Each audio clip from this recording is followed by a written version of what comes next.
Welcome back for Lecture 3. Today we'll be continuing in the handout on page 11. We're going to start by talking about something called the chromatic polynomial. So let's suppose you're hosting a party and you've decided you want to place your guests at tables so that no person knows any other person at the table. How many ways are there to separate the group into 4 different tables? Now let's rephrase this problem in terms of graph theory. So if we want to set up a graph, we need to identify our objects. Those will be our vertices, and our connections. Those will be the edges in the graph.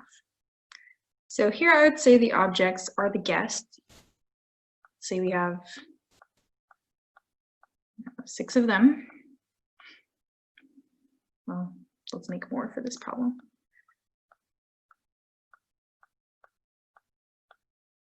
Say we have 12, and we'll draw an edge between 2 vertices if those 2 people know each other.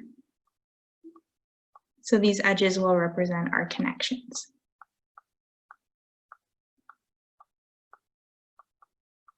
Okay, and we're not given any data, so we're just drawing a random graph here.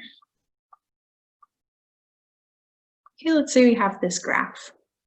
We want to know how many ways there are to separate the group into 4 different tables so that no person knows any other person.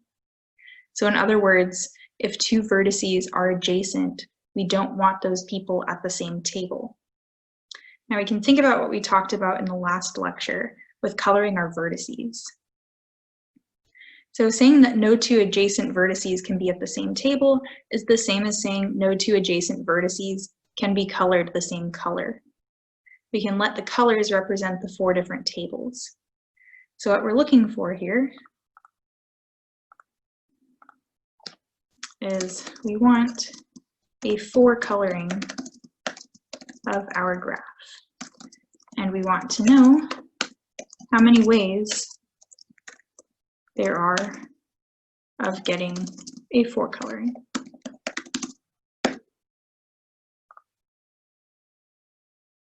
So let's say now we want to know how many ways there are to separate the group into 5, 6, 7, 8, etc. tables. Now we could go through and compute these individually, but that would take a long time, and for most graphs it's pretty hard to do. So it'd be nice if we had a function that allowed us to plug in any number we want, and it would spit out the number of ways to split this group up into k tables. So that introduces the idea of the chromatic polynomial. So the chromatic polynomial, which we write as p sub k of g, so this is for a graph G, it gives a formula for the number of possible k colorings of the graph. So that's the k down in the subscript here. And we assume we've already chosen the k colors. So say we're doing red, green, blue, and yellow. So this chromatic polynomial is a polynomial, but instead of having variables in x, like you've probably seen before, we have our variables in k. So it looks something like this. This is an example. K to the 5th plus 4k cubed plus 2k plus 7.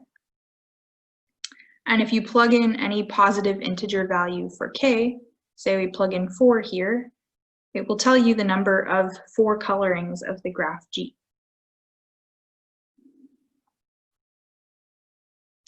So now we can ask this question. Let G be a path, and we'll say it's not closed, of length 6. So remember, a path is a walk, so we're visiting a distinct set of edges, and we're also not visiting any vertex twice. So how many different 4 colorings of G are there? And let's say we've fixed the colors, so they're red, green, blue, and yellow. So what does a path of length 6 look like? Well, the length is the number of edges. And the path, since it's not closed, will look like this. Or we want 6 edges. So if we have 6 edges, we'll have 7 vertices. And since the path is not closed, the starting and ending vertex are not the same. So it just looks like this line here. So we want to know how many different 4 colorings of G there are. So what you could do is just try to write down all possible colorings using red, green, blue, and yellow, but it might take you a long time, and you can't ever really be sure that you've gotten them all. It might be kind of hard to check. So what we can do is try to consider the cases all at once. So we can write out spaces for all of the colors for each of the vertices and go through one by one and determine how many options there are for each. So let's say we start by coloring this first vertex. How many options are there for this first vertex? Well, there are 4 colors and we don't have any restriction on which one we can put here. But now that we've colored this first vertex, let's look at the next vertex, which is adjacent to it. Since they're adjacent, we want this to be a coloring. These 2 vertices can't be the same color. So whatever color this is, this vertex can't be, but it can be any of the other 3. So we have 3 options there. Then moving to our next vertex, it's adjacent to this one that we assume we've already colored. So the only color it can't be is whatever color this one is, which gives us 3 options left again. We move to our next vertex, and it's the same argument. We can color this any color that's not the same as this one here. So we have 3 options, and it's the same for all the rest of these vertices. Okay, so we have 4 options for this, and 3 for all of the others. So if we want to know the total number of options for the colors here, we need to multiply all of these values together. And that gives us our answer of 4 times 3 to the 6th.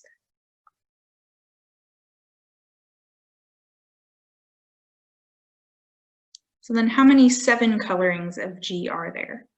So how many ways are there to color this same path of length 6, but with 7 colors instead of 4?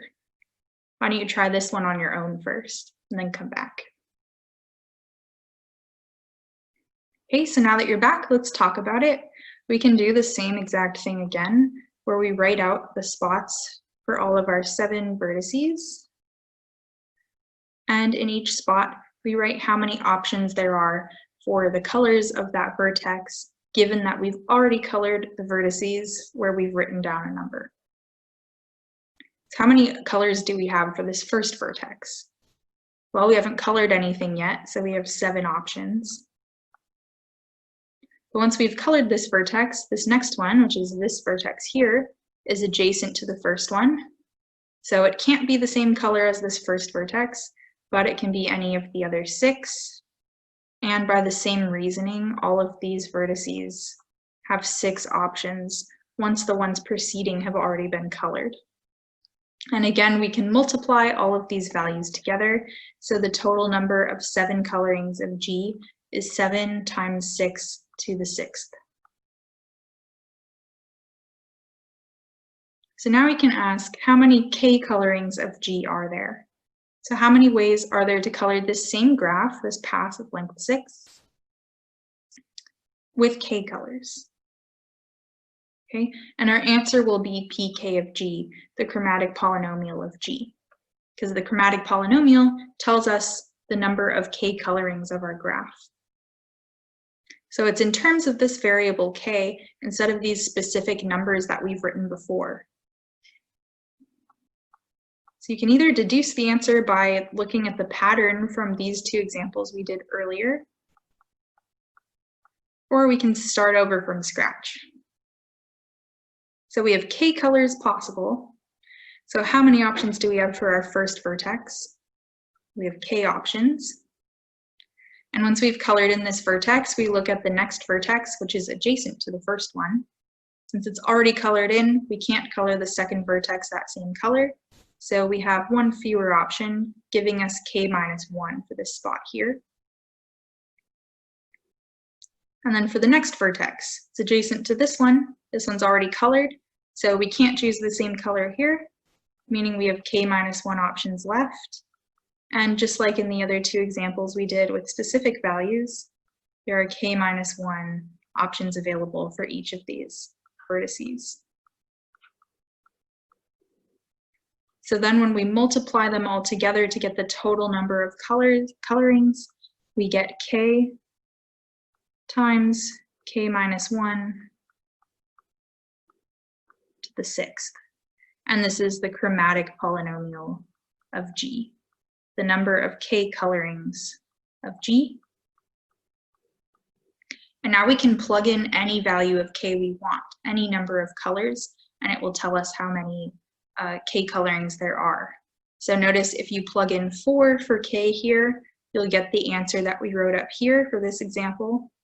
And if you plug in 7 for k here, you'll get the answer that we got here for this example.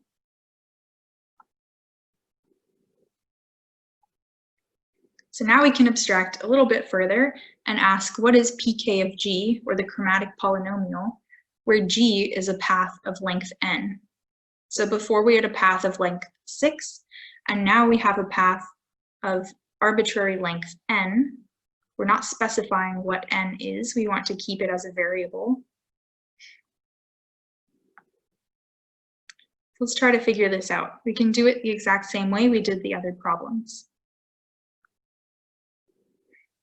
Okay, so how many options do we have for this first vertex? So we're looking for the number of k colorings. So we have k options for this first vertex. Remember, our path will look like this. Just be a line with a bunch of vertices.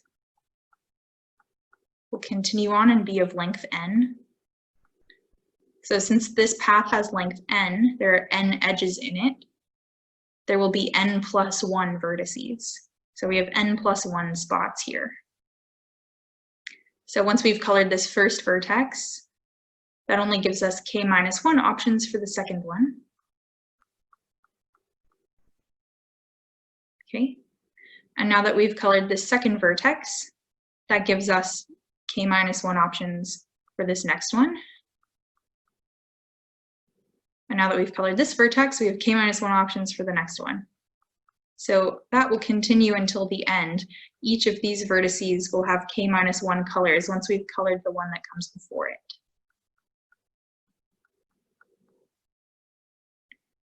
So in the end, if we multiply all of these values together, we have k times k minus 1. And how many k minus 1s are there? Well, we had n plus 1 vertices, so that means that n of these slots are k minus 1s.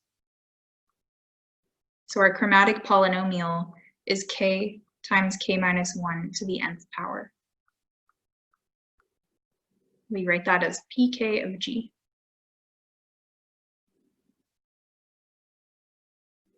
So now use your answer that we got here to give the number of 10 colorings of a path of length 8. So why don't you pause and write that down. Okay, so now that you're back, let's write down the number of 10 colorings of a length of path 8. So what does that mean? That means that, so 10 colorings, we have 10 colors, so that tells us that k is 10. And the length of our path was n, so that's 8 here. So k is 10 and n is 8, and we can just plug that into the chromatic polynomial we had up here.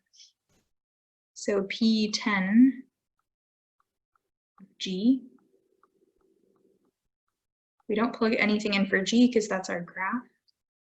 We'll have k, which is 10, times k minus 1, which is 9, to the nth power, and n is 8.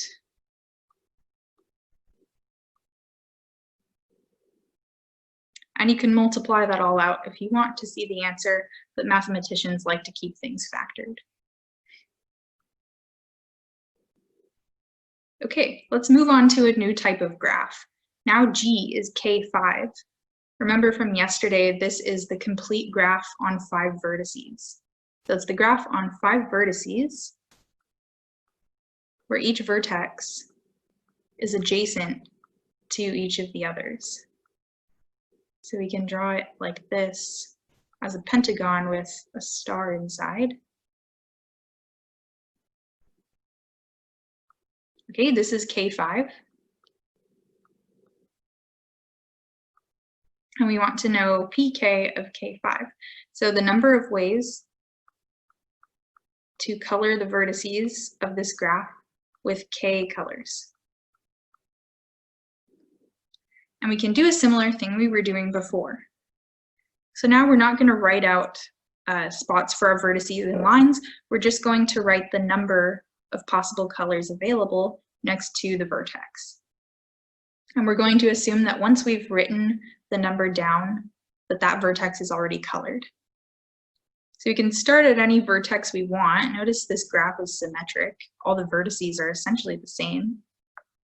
So let's start with this top one here.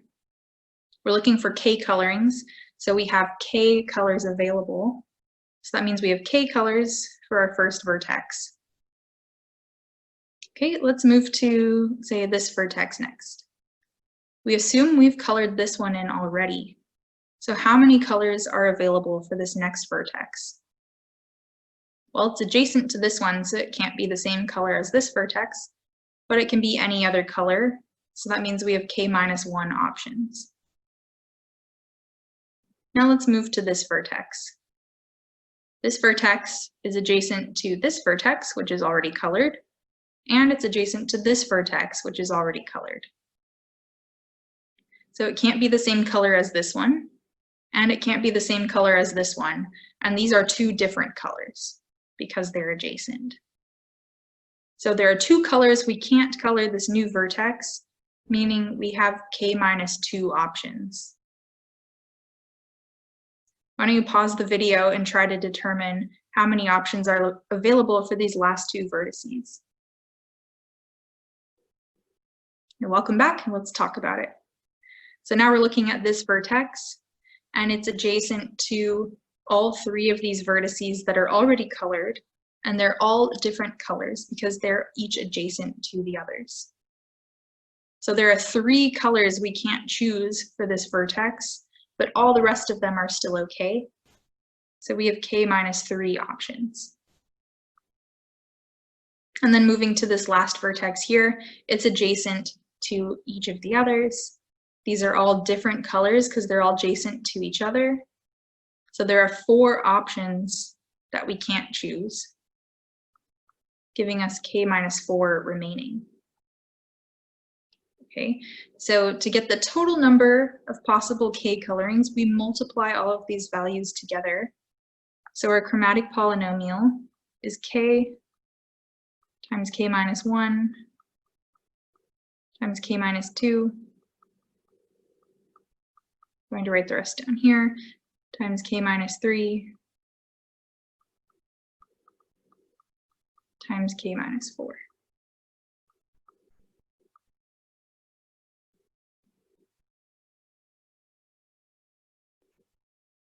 So then let's abstract a little further. What's pk of kn? This is the complete graph on n vertices.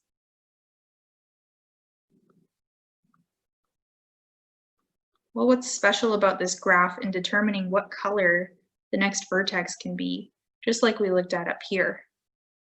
Each vertex is adjacent to all of the other vertices. So once that vertex is colored, you can't choose that color for any of the other vertices. Okay, so let's say we color in our first vertex, then we can move to the next one. Whichever vertex it is, it's going to be adjacent to that first one. So we can't choose that color, meaning we have k-1 options left. And we'll go to our next vertex. It's adjacent to both of these ones we already colored, so we can't choose those 2 colors, meaning there are k-2 colors that we can choose. And we keep doing that until we've covered all n vertices. Remember, there are n vertices in this graph. So when does this product end? Well, if there are n, let's think about what we're subtracting from each term here. Okay, from this term in the product, we're subtracting 0, then 1, then 2, then 3. This is indexing all of our terms. So if we're starting at 0 and we want n terms here, we're going to end with subtracting n minus 1.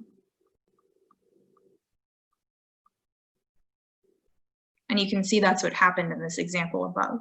We had 5 vertices and we ended our product with k minus 4. And 4 is 5 minus 1.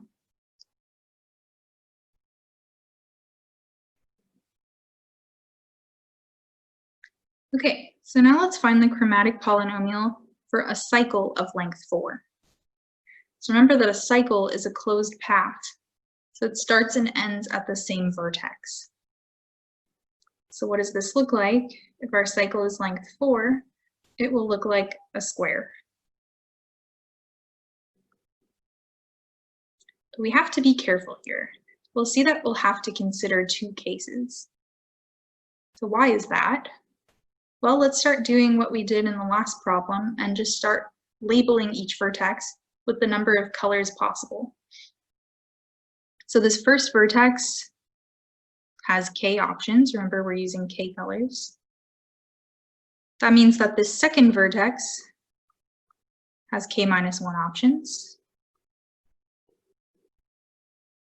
Then let's look at this third vertex. It has k minus 1 options. It's only adjacent to this vertex, which has been colored in. Then if we look at our last vertex, though, it's adjacent to this first vertex and the third one. But we don't know if these 2 vertices are the same color or different colors. If they're the same color, we have k minus 1 options here. And if they're different, we can't choose either of those colors, so we have k minus 2 options.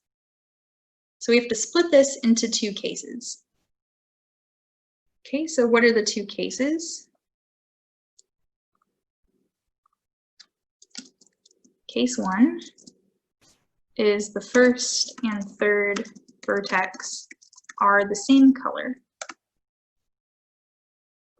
So let's draw what that would look like.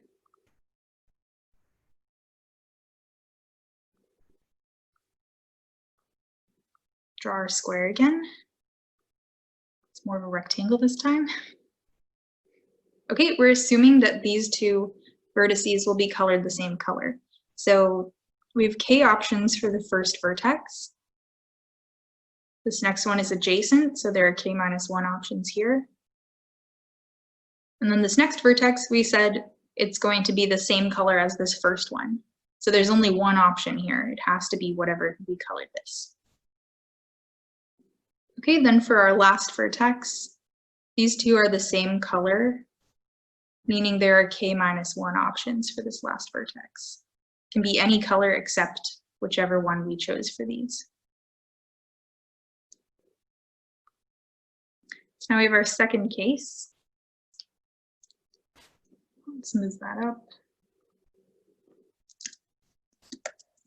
So case 2, the first and third vertex are different colors.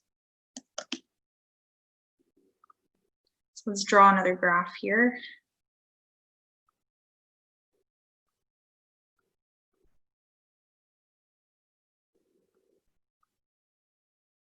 Okay, so we have k options for the first vertex. Again, we have k minus 1 for the second. Okay, and we're assuming now that this third vertex is not the same color as this one. And since it's adjacent to this vertex, it's also not the same color as this one. So there are 2 colors, since these are different, that this vertex can't be, but it can be any of the other k minus 2. Okay, so then what's left for this vertex? Well, these 2 vertices are different colors, so there are 2 colors that we can't choose for this vertex, but it can be any of the other k minus 2. Okay, so for this case, our chromatic polynomial is k times k minus 1 squared. And for this case, our chromatic polynomial is k times k minus 1 times k minus 2 squared.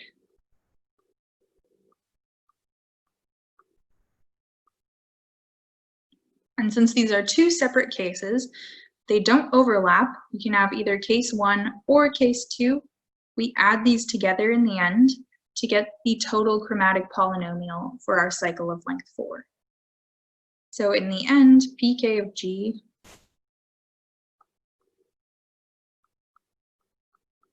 is equal to what we got from case 1, so k times k minus 1 squared, plus what we got from case 2, so k times k minus 1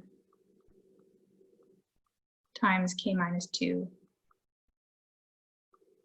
squared. Okay, so what this shows is you have to be a little bit careful about maybe splitting up your chromatic polynomial into 2 separate cases and adding those in the end. So when the graphs get a little bit more complicated, you'll have to consider a lot of cases, and it can get pretty hard to compute the chromatic polynomial. So something that's helpful in doing this is called deletions and contractions.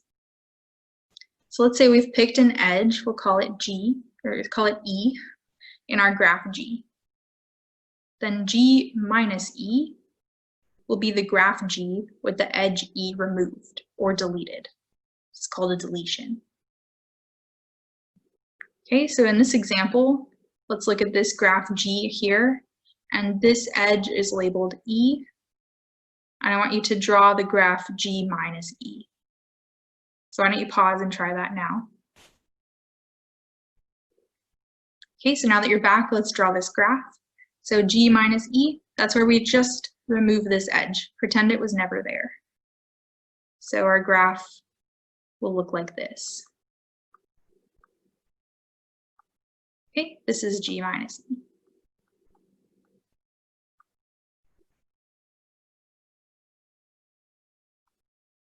So then we have G, what we say, set minus E. This is the graph G with the edge E contracted. So what that means is we shrink the edge E down to a single vertex. Okay, so let's see what that looks like in an example. Let's let this graph G have this edge labeled E. Then what's G set minus E, or G with E contracted? Well, we want to think about this edge shrinking down to a single point. And this vertex here and this vertex here will become one vertex. So we're removing a vertex from this graph, thinking of these combined into one, and this edge is gone. So what will that look like? You can pause if you think you've figured it out. And otherwise, I will draw it here. We still have the top edge and the top 2 vertices, but then this one gets shrunk down to a point. We can draw that vertex in the middle here, and this part is now gone, but these 2 edges are still connected to this vertex. So it will look like a triangle.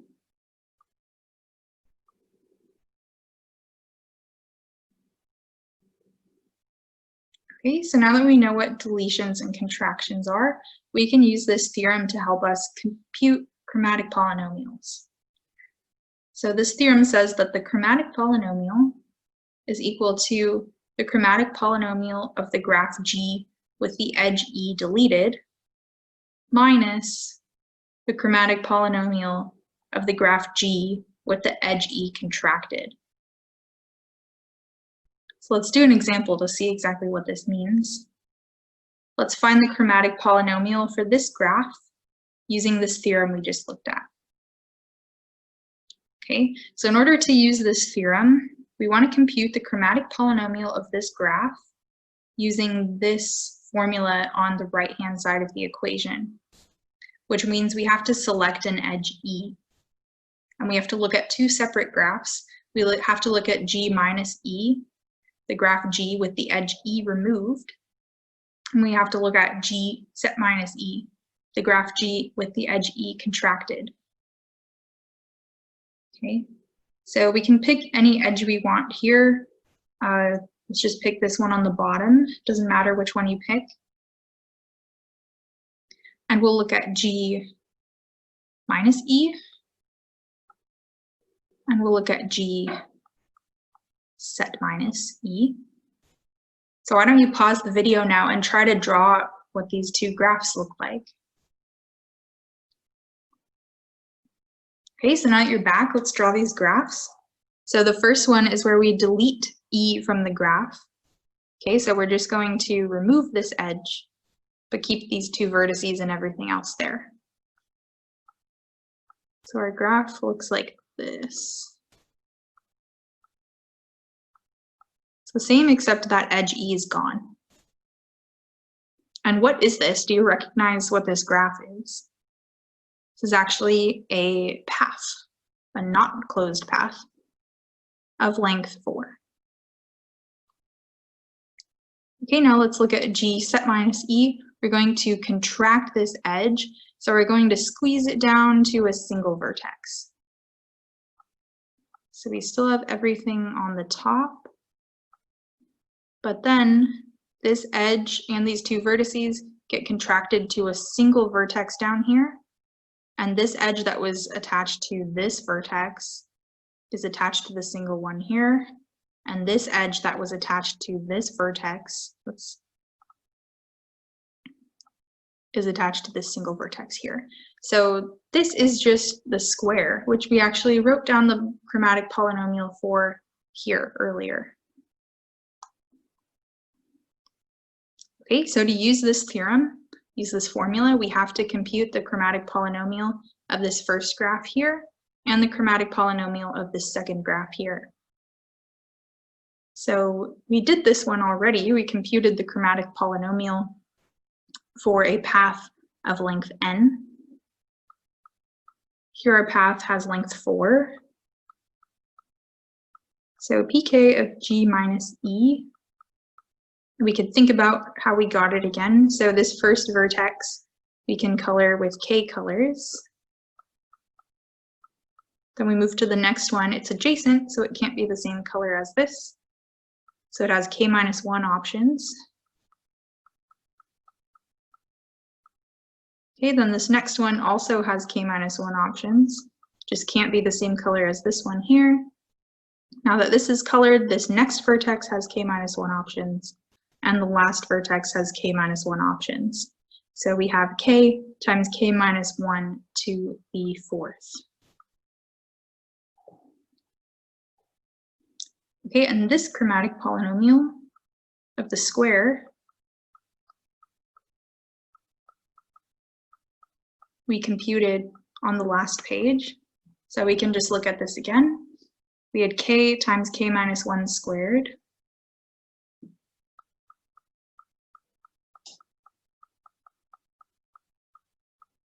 That was accounting for our first case, and then from the second case we had k times k minus 1 times k minus 2 squared. So to get the chromatic polynomial for this graph, this pentagon, we plug into the formula from the theorem, which said it was pk of g with edge e deleted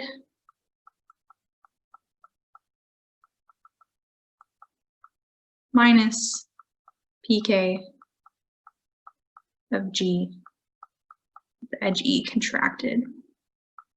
So we add these two together, and that gives us our final answer.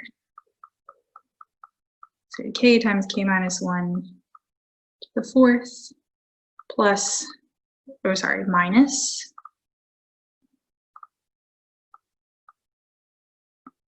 k times k minus 1 squared,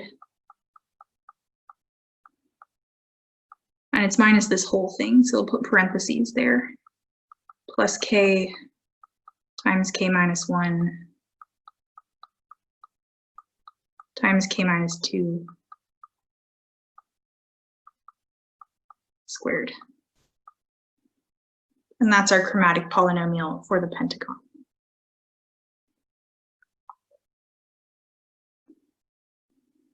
Okay, now let's do one last example.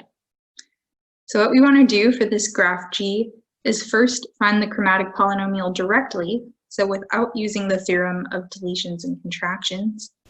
And then we'll find the chromatic polynomial by using that theorem with this edge E selected.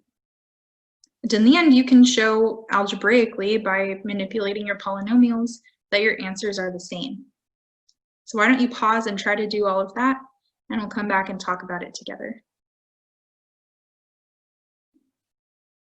Okay, so now that you're back, let's do this. First, directly, so we don't want to use our theorem. So we can start by just determining what options we have for each vertex once the other ones are colored. So we can start with this vertex here. We haven't colored anything in yet, so this has k options. We can move to this vertex next.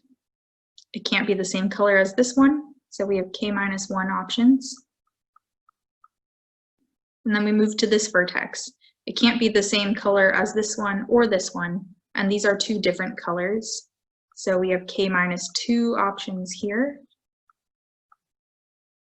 And then for our last vertex, it just can't be the same color as whatever this one is. So there's only one color we can't choose, so we have k-1 options. So in the end, we multiply those all together to get our chromatic polynomial. We have k times k-1 squared times k-2.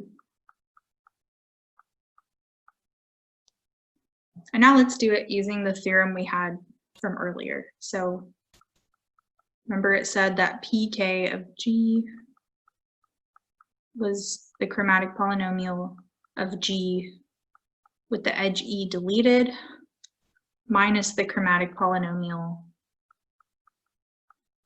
of g with e contracted.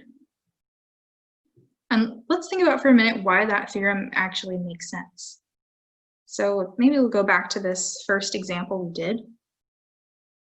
If we delete the edge e, then these vertices are no longer adjacent to each other.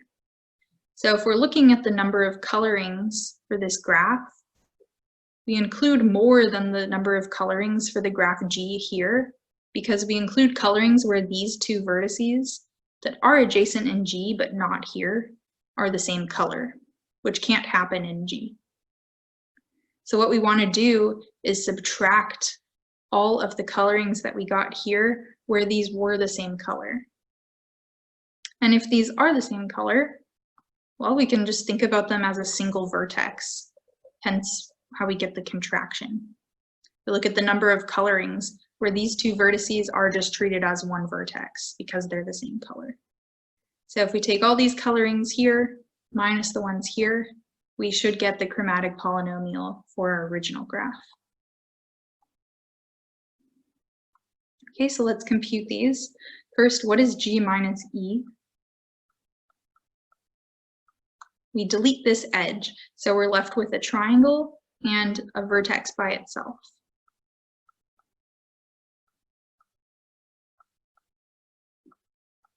Okay, this vertex isn't adjacent to any of the others. Remember, this means that the graph is not connected. So we'll look at the chromatic polynomial here. We start with k options for this vertex. That leaves us with k-1 for this vertex, and then k-2 for this vertex. And then how many options do we have for this vertex? It's not adjacent to any of these others, so we have k options. Therefore, the chromatic polynomial of G minus E is the product of all of these. So we get k squared times k-1 times k-2. Okay, and now let's draw G with the edge E contracted. So what that means is this edge gets shrunken down to just a single vertex, and these two vertices become one. So that is just a triangle. So let me draw it down here. That's just a triangle. Okay, and we can write down the chromatic polynomial. We have k options, then k-1, then k-2. So we multiply all of these together to write down the chromatic polynomial. K times k minus 1 times k minus 2. Okay, so then our chromatic polynomial in the end is the difference of these two. It's k squared times k minus 1 times k minus 2.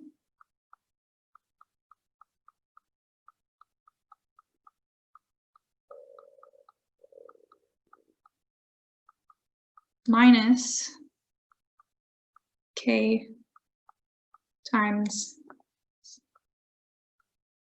k minus 1 times k minus 2. Okay, and the last thing you want to do is check algebraically that this one we got here is the same as what we got here. So let's try to write this in a nicer way. We can factor out the greatest common divisors. So that would be k times k minus 1 times k minus 2. Those appear in both of these terms.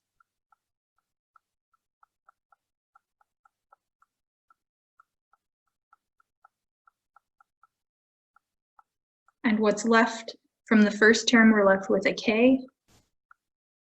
And the second term, we're left with just 1. And that is equal to what we got before. This is k times k minus 1 squared times k minus 2.